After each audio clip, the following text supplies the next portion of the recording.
சிவாய நமக. அனைத்து சகோதர சகோதரிகளுக்கும் எனது அன்பான வணக்கம்.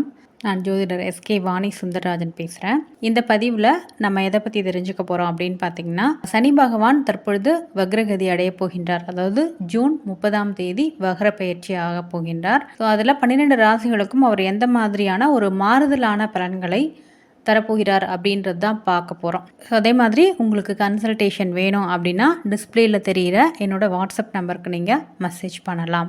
ஜாதகத்தில் இருக்கின்ற தசாபுக்திகளோட நம்ம இந்த 4 கிரகங்களுடைய கோச்சார பலன்களை ரொம்ப அதிகமாகவே பார்த்து அதற்கேற்ற மாதிரியான ஒரு முடிவுகளை நம்ம எடுப்போம். சனி, குரு, ராகு, கேதுக்கள், சரிங்களா? இப்போது இதில் இந்த வக்ரம் அப்படின்றது பார்த்திங்கன்னா ராகு கேது சூரிய சந்திரர்களுக்கு கிடையாது. வக்ரம் அப்படின்றது பார்த்திங்கன்னா குஜாதி ஐவர்களுக்கு தான் இந்த வக்ரம் அப்படின்ற ஒரு விஷயம் இருக்குது. குஜாதி ஐவர்கள் யார் அப்படின்னு பார்த்திங்கன்னா குரு, செவ்வாய், சனி, சுக்கிரன், புதன்.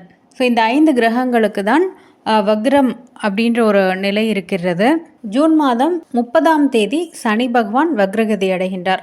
சனி பகவான் தற்பொழுது பார்த்திங்கன்னா கும்பராசியில் இருக்கின்றார். ஸோ கும்பராசி புரட்டாதி நட்சத்திரத்தில் உள்ள சனி பகவான் வக்ரகதி அடைந்து 4.5 மாதங்கள் பின்னோக்கி சஞ்சாரம் செய்து தன்னுடைய பலன்களை அளிக்கப் போகின்றார். பின்னோக்கி அப்படின்னு உடனே சனி பகவான் மூவாயிட மாட்டார். அதாவது முன்னுக்கு பின் முரணான ஒரு நிலை. சாதாரணமாக வக்ரம் அப்படின்றத நம்ம என்ன சொல்லுவோம் அப்படின்னு பார்த்தீங்கன்னா வளைந்தது அப்படின்றது தான் நம்ம வக்ரம் அப்படின்ட்டு சொல்லுவோம். அதாவது சனி பகவான் ஒரு இயற்கை பாவர் இல்லைங்களா? ஸோ அந்த இயற்கை பாவரான சனி பகவான் தன் நிலையிலிருந்து மாறி ஒரு வேகம் எடுக்கிறது அப்படின்னு எடுத்துக்கலாம். இதை ரொம்ப ஃபாஸ்ட்டாக செயல்படக்கூடிய ஒரு விஷயம் இருக்கிறது. ஏன்னா சனி பகவான் ரொம்ப தாமதமான கிரகம் இல்லைங்களா? ஸோ அவர் தன்னுடைய நிலையை மாற்றி வக்ரகதி அடைந்து பலன்களை கொடுக்க போகின்றார். இது நார்மலாக சனி பகவான் கொடுக்கின்ற பலன்களை விட வித்தியாசப்படும். குரு, செவ்வாய், சனி இந்த 3 கிரகங்களுக்கும் 5ஆம் இடத்தில் சூரியன் வரும்பொழுது வக்ரகதி அப்படின்ற நிலை ஏற்படுகிறது. இந்த 3 கிரகங்களுக்கும் 7ஆம் இடத்துல சூரியன் வரும்போது ரொம்ப அதிவக்ரமாக மாறி அதற்கு பின்னாடி 9ஆம் இடத்திற்கு வரும்பொழுது வக்ர நிலை அப்படின்றது நிவர்த்தி பெறும். அதாவது ஜூன் 30ஆம் தேதி முதல் வக்ரம் அடைந்து அக்டோபர் 5ஆம் தேதி அப்படியே பின்னோக்கி நகர்ந்து சதய நட்சத்திரத்திற்கு வந்து அதற்கு பின்னாடி நவம்பர் 15ஆம் தேதி வக்ர நிலையிலிருந்து மாறி நேரடியாக சஞ்சாரம் செய்ய போகின்றார். இந்த நிகழ்வு ஜூன் 30லிருந்து நவம்பர் 15ஆம் தேதி வரை நடக்கும். ஸோ சனி பகவான் அப்படின்றவர் பார்த்தீங்கன்னா அடிக்கடி இடம் மாறக்கூடிய கிரகம் கிடையாது. ஒரு ராசியில் 2.5 ஆண்டுகள் அப்படின்னு தான் இவருடைய கால அளவு. சனி பகவானுக்கு தான் ஒருவருடைய விதியை மாற்றக்கூடிய தன்மை இருக்கு. ரிஷப ராசி நேயர்களுக்கு சனி பகவான் 10ஆம் இடத்தில் வக்ரமாகி சஞ்சாரம் செய்கிறார். ரிஷபத்திற்கு பார்த்திங்கன்னா சனி பகவான் தான் யோகாதிபதி, அதாவது 9, 10 குறைவர், தர்ம கர்மாதிபதி. இவர் பார்த்திங்கன்னா இந்த 10ஆம் இடமான தொழில் ஸ்தானத்தில் வக்ர நிலையில் சஞ்சாரம் செய்கின்றார்.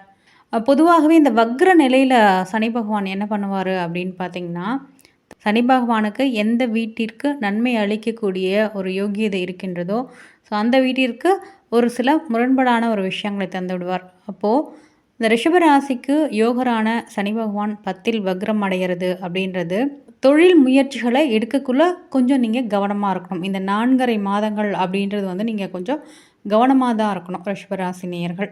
ஸோ ஏன் அப்படின்னு பார்த்தீங்கன்னா, ஏதாவது ஒரு இன்வெஸ்ட்மெண்ட் போடுறீங்க இல்லை புதுசாக ஒரு தொழிலே ஆரம்பிக்கிறீங்க அப்படின்னா அதில் சில முரண்பாடான ஒரு விஷயங்களை அந்த இடத்துல ஏற்படுத்தி விடுவார்.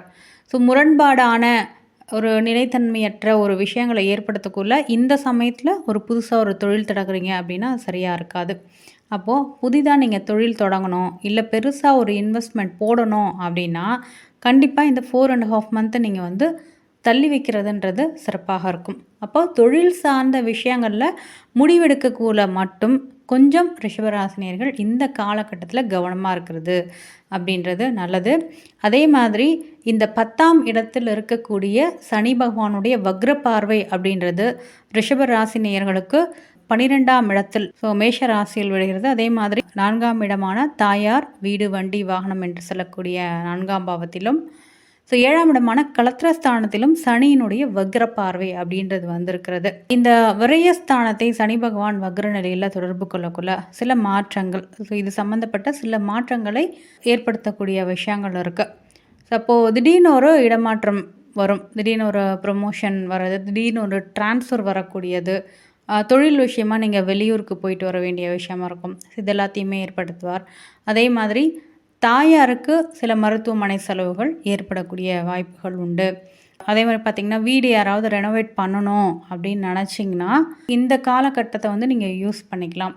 ஸோ பழைய வீட்ட நீங்க புதுப்பிக்கணும், இல்ல வீடு கட்டுறதுக்கு ஏதாவது ஒரு முயற்சிகள எடுக்கணும் அப்படின்னா, ஸோ இந்த காலகட்டத்தில அத பண்ணலாம். ஸோ அதாவது வீடு மாத்துறது சம்மந்தமான விஷயங்கள், பழைய வீட்டை புதுப்பிக்கிறதுக்கு உண்டான ஒரு விஷயங்கள எடுக்கிறது.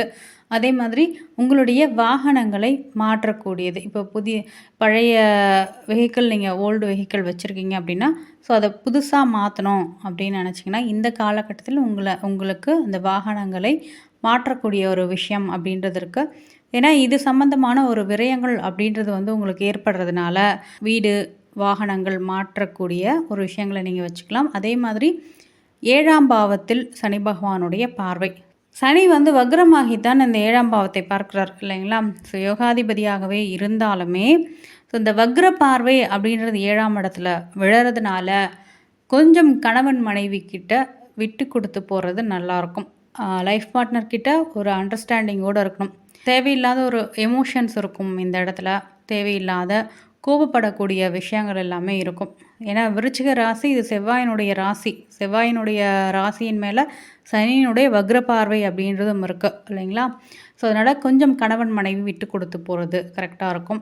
அதே மாதிரி பிஸ்னஸ் பார்ட்னர்ஸ் கிட்டேயும் இப்போ புதுசாக நீங்கள் ஒருத்தரோட சேர்ந்து தொழில் ஆரம்பிக்கிறீங்க அப்படின்னா கண்டிப்பாக அதை அவாய்ட் பண்ணுறது நல்லது.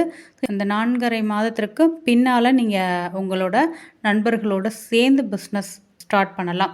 ஸோ ஏற்கனவே நீங்கள் பண்ணிகிட்ருக்கீங்க அப்படின்னாலும் ஒரு சில கருத்து முரண்பாடுகள் அப்படின்றது இருக்கும். ஸோ அதெல்லாமே கொஞ்சம் அட்ஜஸ்ட் பண்ணி போகணும். ஸோ டே டு டே விஷயங்கள் பண்ணுறீங்க, வியாபாரம் பண்ணுறவங்கலாம் இருப்பீங்க. ஸோ அவங்க எல்லாமே நீங்கள் வச்சுருக்க அந்த ப்ராடக்ட்ஸ் இருக்குது இல்லைங்களா? ஸோ அதெல்லாமே கரெக்டாக இருக்கணும். இப்போது ஒரு வேளை எக்ஸாம்பிள் நீங்கள் ஒரு ஹோட்டல் வச்சுருக்கீங்க, இல்லை ஒரு பேக்கரி வச்சுருக்கீங்க அப்படின்னா, நீங்கள் தயாரிக்கக்கூடிய அந்த பொருட்களோட தரத்தை நீங்கள் கரெக்டாக மெயின்டைன் பண்ணணும். ஏன்னா அது சார்ந்த ஏதாவது ஒரு கம்ப்ளைண்ட் வர்றது, ஸோ அது சார்ந்த ஏதாவது ஒரு இஷ்யூஸ் நடக்கக்கூடிய விஷயங்கள்லாம் இருக்கும். ஸோ இது தொழில் சார்ந்த விஷயங்களில் கொஞ்சம் ரிஷபராசினியர்கள் இந்த காலகட்டத்தில் கொஞ்சம் கவனமாக தான் இருக்கணும். அனைவருக்கும் நன்றி.